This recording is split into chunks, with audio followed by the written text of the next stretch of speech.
John sir ఇటు చూడండి. ఏంటి ఎక్కడికి వచ్చారు? ఆగ్రా ఫోర్ట్ అండి. ఓకే, ఇది ఆగ్రాలో ఉండే రెడ్ ఫోర్ట్. దీన్ని ఆగ్రా ఫోర్ట్ అంటారు. ఢిల్లీలో ఉండే ఫోర్ట్ని రెడ్ ఫోర్ట్ అంటారు. అంతే, సింపుల్. పెద్ద పెద్ద పెద్ద బుర్జులు.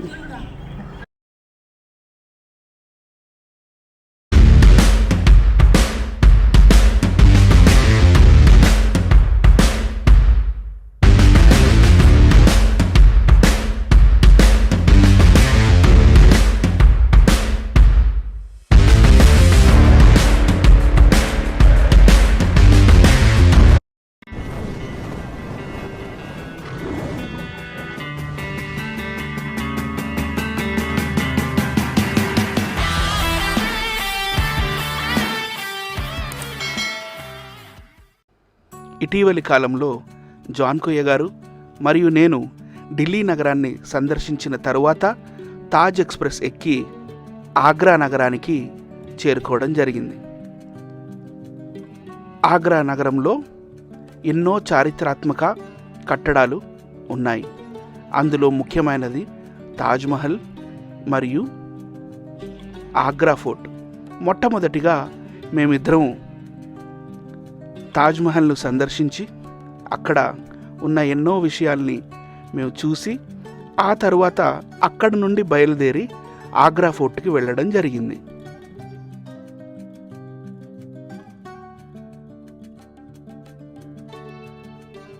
క్రీస్తు శకం 15వ శతాబ్దం నుండి ఈ ఎర్రకోటకి ప్రాధాన్యత ఇవ్వబడింది. లోధి డైనాసిటీకి చెందిన సికందర్ లోధి మొట్టమొదటిసారి ఈ ప్రదేశం నుండి పరిపాలించాడు. ఆ తరువాత వచ్చిన హుమాయూన్, అక్బర్, జహాంగీర్, ఆ తరువాత షాజహాన్ లాంటి చక్రవర్తులు కూడా ఈ ప్రదేశం నుండే పరిపాలించారు. ఇప్పుడు మీరు చూస్తున్న ఈ ప్రహరీ గోడలు అన్నీ కూడా అక్బర్ చక్రవర్తి పరిపాలనా కాలంలో కట్టించబడినవి. ఈ ఆగ్రా కోట మొఘల్ చక్రవర్తులనే కాకుండా ఆ తరువాత కాలంలో వచ్చిన పరిపాలకుల్ని కూడా చూసింది. అంటే మన భారతదేశ చరిత్రలో అత్యంత ప్రాధాన్యమైన కోట ఈ ఆగ్రాలో ఉన్న ఎర్రకోట.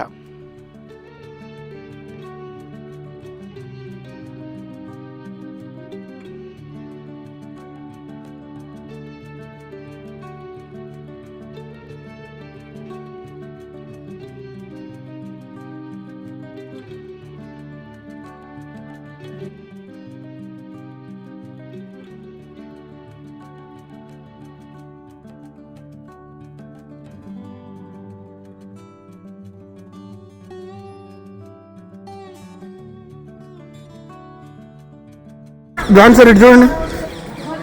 ఏంటి ఎక్కడికి వచ్చారు? ఆగ్రా ఫోర్ట్ అండి. ఓకే, షాజహాన్ నివాస స్థలం అంటే ఒకసారి ఈ ఛత్రపతి శివాజీని పట్టుకున్నాడంటండి. ఓకే, ఇక్కడ నుంచి ఈ ఫోర్ట్ నుంచి తప్పించుకుని వేపిడు కాదు ఛత్రపతి శివాజీ. ఓకే, అది ఇక్కడ చెప్పుకున్నారు అందరూ కూడా. కానీ బాగుంది, చాలా చక్కగా ఉంది ఫోర్ట్.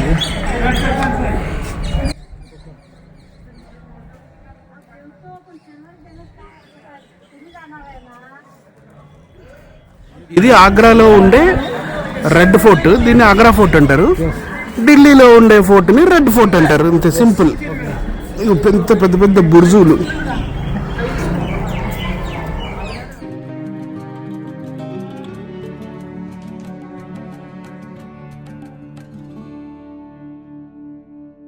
మెయిన్ ఎంట్రన్స్ నుండి బయలుదేరి మనం లోపలికి వచ్చిన తర్వాత మనకి మొట్టమొదటిగా దర్శనమిచ్చేది దీవానే ఆమ్.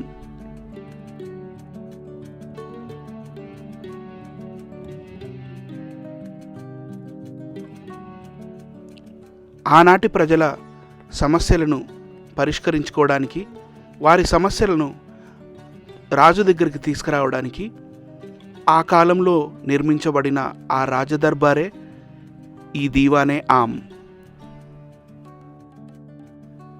ఈ దీవానే ఆమ్ అనేది షాజహాన్ ద్వారా కట్టించబడింది. దీవానే ఆమ్ ఎదురుగే చక్కని పార్కులు కూడా నిర్మించబడి ఉన్నాయి. ఈ పార్కుల కోసం ఒక బావి కూడా మనకు ఈ ప్రదేశంలో కనపడుతుంది.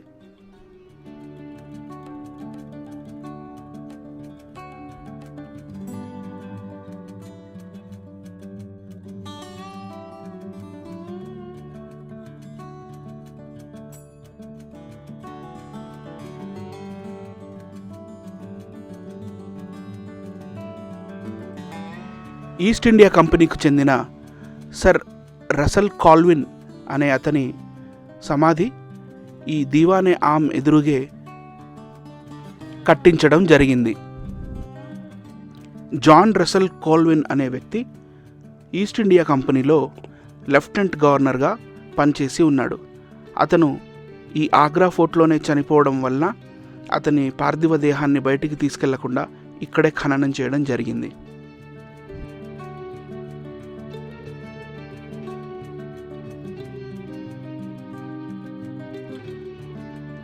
27 ఆర్చీలతో కళా నైపుణ్యతతో ఎంతో చక్కగా ఈ దీవానే ఆమ్ను కట్టించడం జరిగింది. ఈ దీవానే ఆమ్లో కనపడుతున్న ఆర్చీలన్నీ కూడా పర్షియన్ ఆర్ట్ని ప్రతిబింబిస్తూ ఉంటాయి.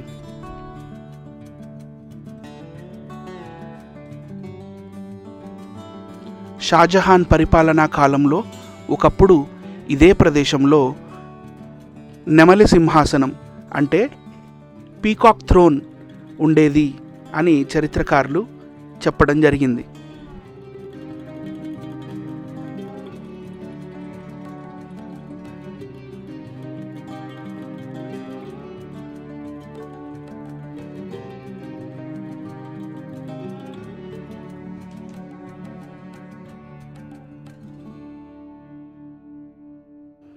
ఈ రాజదర్బారులో ఉన్న ఈ గద్దెను చక్కగా రంగురాళ్లతో పొదిగించారు. అంతేకాకుండా ఇక్కడ చాలా చక్కని హస్తకళలు కూడా మనం చూడవచ్చు.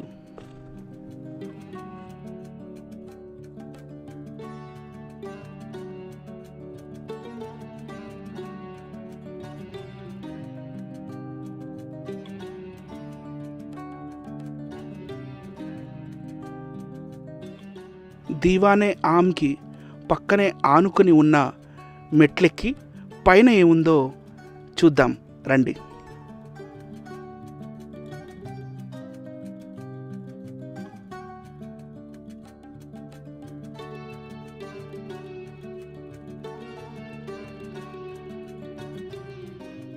ఈ ప్రదేశం నుండి మనకు ఇక్కడ ఉన్న అందమైన రాజమహల్లు కనపడతాయి.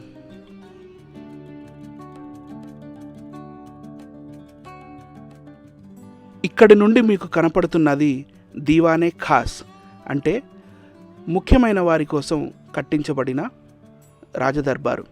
పక్కనే మీకు తాజ్మహల్ కూడా కనపడుతుంది.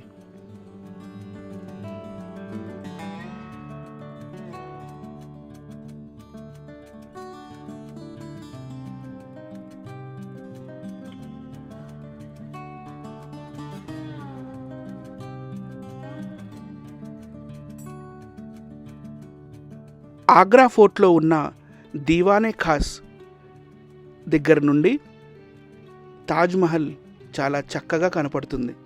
తాజ్మహల్ పక్కనే ఉన్న ఆ యమునా నది కూడా చాలా చక్కగా మనకి దర్శనమిస్తుంది.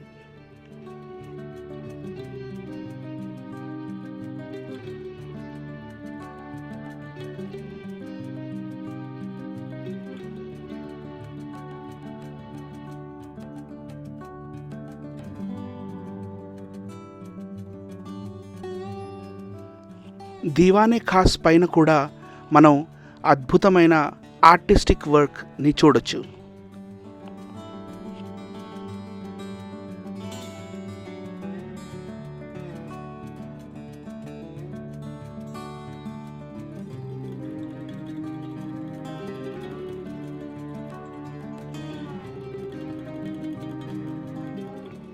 ఈస్ట్ ఇండియా కంపెనీ వారు ఆగ్రా ఫోర్ట్పై దాడి చేసినప్పుడు ఫిరంగుల ద్వారా పేల్చిన ఆ కెనన్ బాల్ ఇప్పటికీ కూడా ఆ గోడ మీద చేసిన సందు మీరు చూడవచ్చు. దీవానే ఖాస్కి ఎదురుగా నల్లరాతితో చేయబడిన ఒక దీవాణం మనకి కనపడుతుంది.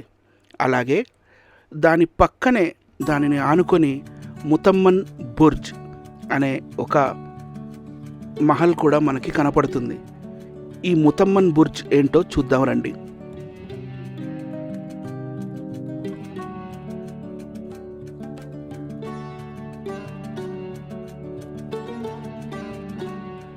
ఈ ముతమ్మన్ బుర్జ్ అనేది షాజహాన్ తన కోసం స్వయంగా కట్టించుకున్న ఒక అందమైన అంతఃపురం. వీటి గోడలపై రంగురాళ్ళు పొదగబడి ఉంటాయి. అలాగే దీనిపైన ఉన్న కళ అనిర్వచనీయం. ముతమ్మన్ బుర్జ్లో ఉన్న గోడలన్నీ కూడా పాలరాతితో చేయబడినవే.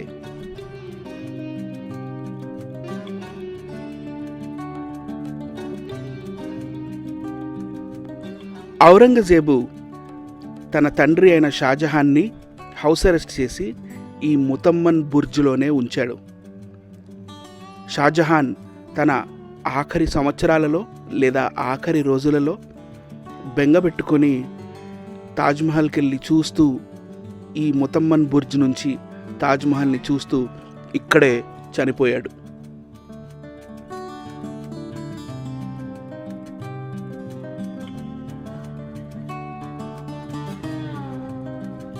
ముతమ్మన్ బుర్జ్లో రంగురాళ్లతో పొదగబడిన ఈ గోడలు లేదా ఇక్కడ ఉన్న ఈ మహల్ ఎంతో అమూల్యమైనది. కానీ ప్రజాధనాన్ని ఇలా స్వలాభాల కోసం ఉపయోగించటం ఏ రాజుకి కూడా ఉచితమైన పని కాదు.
మనం పుట్టేటప్పుడు ఏది తీసుకురాము, అలాగే వెళ్ళిపోయేటప్పుడు కూడా ఏమీ తీసుకెళ్ళమని ఈ షాజహాన్ యొక్క జీవితాన్ని చూస్తే మనకి చాలా తేటతెల్లంగా తెలిసిపోతుంది.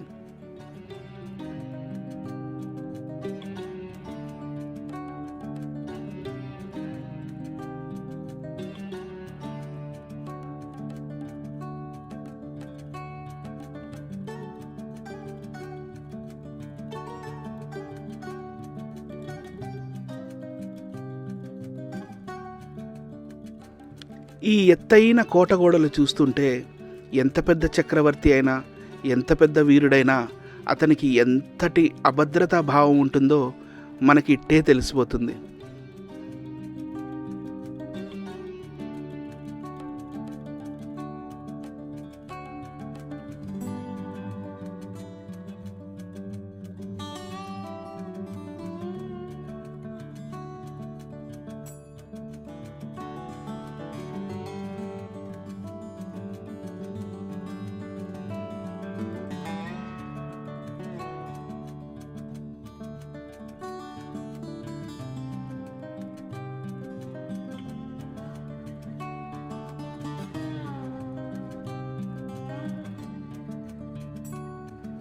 జహంగీర్ చక్రవర్తి ఎలా స్నానం చేసేవాడో ఒకసారి మీరే చూసేయండి.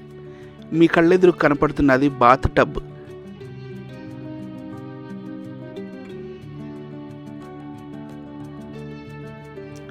ప్రపంచానికి తెలిసిన ఆగ్రా ఫోర్ట్ యొక్క చరిత్ర ఇంతవరకే. కానీ చాలా తక్కువ మందికి తెలిసిన ఒక అద్భుతమైన చరిత్రను నేను ఇప్పుడు మీకు చెప్తాను. వాస్కోడ గామా అనే ఒక పోర్చుగీస్ నావికుడు పోర్చుగల్ నుండి భారతదేశానికి సముద్ర మార్గాన్ని కనుక్కున్నాడు. అంటే వాస్కోడ గామా భారతదేశాన్ని కనుక్కోలేదు, కానీ పోర్చుగీస్ నుండి భారతదేశానికి సముద్ర మార్గాన్ని మాత్రమే కనుక్కున్నాడు. మన భారతదేశం యొక్క చరిత్ర ఎంతో పురాతనమైనది మరియు అద్భుతమైనది. కాబట్టి మన భారతదేశాన్ని కనుక్కున్నాడు వాస్కోడి గామా అనే విషయం చాలా హాస్యాస్పదమైనది. వాస్కోడ గామా పోర్చుగీస్ నుండి భారతదేశానికి సముద్ర మార్గాన్ని కనుక్కున్న తరువాత పోర్చుగీస్కి మరియు మన భారతదేశానికి వ్యాపార సంబంధాలు మొదలయ్యాయి. పోర్చుగీస్ వ్యాపారస్తులు మన భారతదేశానికి పచ్చిమిర్చీలు, టమాటాలు, బంగాళాదుంపలు, చిలగడ దుంపలు, అలాగే పూలల్లో బంతిపూలు, పైనాపిల్, పపాయ వంటి ఫలాల్ని కూడా మన భారతదేశానికి తీసుకొచ్చి మన భారతదేశం నుండి పత్తి, రంగురాళ్ళు, అలాగే ఎన్నో రకాల మసాలాలు, ఏనుగు దంతాలు ఇక్కడ నుండి తీసుకువెళ్ళేవారు. ఈ పోర్చుగీస్ వారు మన భారతదేశానికి వారితో పాటు క్రైస్తవ్యాన్ని కూడా తీసుకొని వచ్చారు. వారు ఇక్కడ క్రైస్తవ చర్చీలు కట్టాలని సంకల్పించుకున్న ఆ సమయంలో క్రీస్తు శకం 1వ శతాబ్దంలో శిష్యుడైన తోమా గారిచే స్థాపించబడిన మొదటి శతాబ్దానికి చెందిన ఆ చర్చీలను చూసి వారు మొదట ఆశ్చర్యపోయారు. అక్బర్ చక్రవర్తి ఆగ్రా ఫోర్ట్ నుండి భారతదేశాన్ని పరిపాలిస్తున్న ఆ సమయంలో పోర్చుగీస్ ద్వారా వచ్చిన జేసువైట్ క్రిస్టియన్స్ని అక్బర్ చక్రవర్తి ఆగ్రా ఫోర్టుకి పిలిపించాడు. వీరి ద్వారా అక్బర్ చక్రవర్తి క్రైస్తవ్యం గురించి తెలుసుకున్నాడు.